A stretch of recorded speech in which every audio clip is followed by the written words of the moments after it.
We are honored and excited today to have this group of prestigious federal and state leadership assembled to announce some truly good news for the Hanford cleanup. We all stand here today united in making sure that we move forward in a timely way to clean up the Hanford Reservation. 20 years ago, I stood on the reservation and we signed the tri-party agreement. It was at that time that we thought we had the answer to every conceivable question about when and how to clean up the Hanford Reservation. Since that time, we've come to understand it's a whole lot more complex. It's a whole lot more difficult.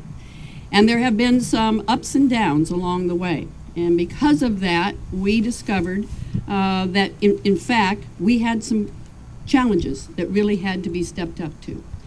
It was on November 25th, Attorney General McKenna and I came to the Tri-Cities to announce that reluctantly we were suing the U.S. Department of Energy because we were facing a cleanup schedule based on the financing that the administration at that time was awarding of cleaning up one tank per year.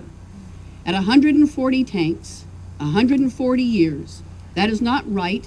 That is not what Columbia River needs or deserves, or this community, or this state, or the Pacific Northwest, or the nation. We had been in negotiations for approximately 2 years, but the terms of those negotiations basically would have been putting us in a worse position than federal law allows us in terms of enforceability. So less than 6 months ago, I went to meet Secretary Chu. And separately, I met with Attorney General Holder. I asked each of them if they would be willing to sit down at the table and negotiate. That is less than 6 months ago. And with their tremendous leadership, along with others that are present here today, we announced the settlement of that lawsuit and the entering of a consent decree. We are happy about this settlement because it will not only end the lawsuit, but it will allow us to put into action the cleanup that this area deserves. Reaching these agreements has been truly a collaborative effort. All these partners share a belief that we're better off solving this problem together on the ground than we're fighting against one another in the courtroom. All of our energy is now to be devoted where it belongs, to cleaning up this site.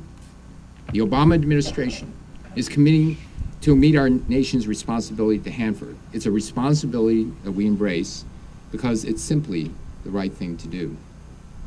Hanford played a critical role in our national defense during the Cold War and after. In fact, the plutonium process here continues to keep our country safe. In return, we have both a legal and moral obligation to keep the people and environment of Hanford safe. The agreements we're announcing today will allow the government to meet the responsibility as quickly, safely, and comprehensively as possible. The agreement with the state of Washington sets a new schedule for the construction and operation of the waste treatment plant and for the retrieval of waste from single-shelled storage tanks at Hanford. Through an additional agreement, the Department of Energy will improve the treatment of groundwater at the site and further protect the Columbia River. These agreements establish a sound and sustainable framework for the progress here at Hanford. It's always nice to have attorneys recognized in an environmental mode. This is a wonderful place for a press conference, and this is truly a historic settlement. I'm here speaking on behalf of the Attorney General, Eric Holder, and Attorney General Holder had these words for this specific event. He said, and I want you to know, that I am pleased that the parties have come together after years of effort to reach these important agreements that set Washington State, Oregon, and the federal government on a pathway to cleaning up this important site. These historic settlements reflect the administration's strong commitment to environmental protection here in the Pacific Northwest and around the country. And I want you to know that after Governor Gregoire met with Secretary Chu and met with the Attorney General, he turned to the leadership of the Department of Justice and said, I want you to do everything in your power to try to reach some consensus so that we can have this pathway going forward. And after that, the creative juices of the Department of Justice and the state lawyers and many of the people that you have heard went to work on what had been thought of as an intractable problem. And the solutions here are, in fact, quite historic. Everybody knows the length of time and the complexity of the cleanup here present new challenges, but we strongly believe that the ultimate agreement weaves together a process that is both protective and supportive. It does provide aggressive cleanup deadlines, but it also gives all the information needed to make decisions. And as you've already heard from Governor Gregoire, it sets up a process by which it continues to look at this and learn from our experiences as we progress in the future.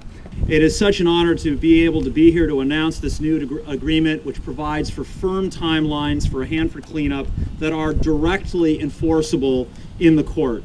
And it's a fitting occasion to mark the 20th anniversary of the Tri-Party Agreement. It's hard to believe that nearly 4 years ago, I joined Governor Gregoire in urging the federal government to honor its commitment to the people of Washington and people of the Tri-Cities in particular for their dedication and sacrifice in helping America win the Second World War and the Cold War. Our state did its part, but year after year, critical deadlines were missed. Deadlines to clean up roughly 53 million gallons of mixed, highly radioactive and hazardous waste here at Hanford. And after months and years of negotiations, having come nearly to agreement, then reached an impasse, it is such a gratifying experience to be here today to mark the adoption of this new settlement and the proposed consent decree. And I want to commend the United States government for agreeing to a court-enforceable settlement which honors the state's contribution to defending our country by completing the job of disposing of and safely treating this deadly waste.